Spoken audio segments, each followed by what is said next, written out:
क्या वाकई किसी ने हमारी पृथ्वी को जानबूझकर बनाया है? चलिए समझते हैं।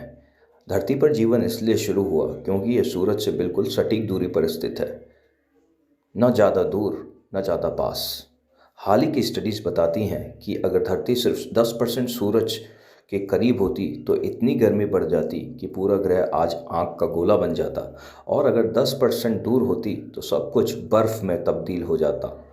यही नहीं, अगर पृथ्वी की घूमने की स्पीड 10% बढ़ जाए तो यहाँ 300 से अधिक 400 किलोमीटर प्रति घंटे की खतरनाक हवाएं चलेंगी, और 10% अगर कम हो जाए तो दिन में तापमान 80 डिग्री तक और रात में -50 डिग्री तक पहुंच जाएगा। मतलब सूर्य की दूरी, पृथ्वी की रोशनी, सब कुछ बेहद परफेक्ट बैलेंस में है।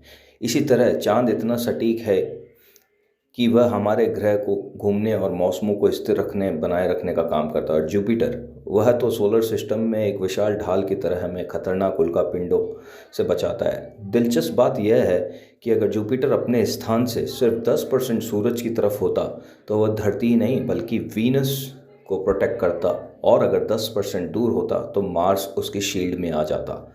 सीधी बात यह है कि आज हमारी ज़िंदगी का हर पहलू सिर्फ पृथ्वी के कारण नहीं बल्कि पूरे सोलर सिस्टम के एक सुपर फाइन बैलेंस के कारण चल रहा है। तो बड़ा सवाल यह है कि सिर्फ ये कोइंसिडेंस है या फिर कोई हाई इंटेलिजेंस सिविलाइजेशन ने इन सबको एकदम कैलकुलेट करके सेट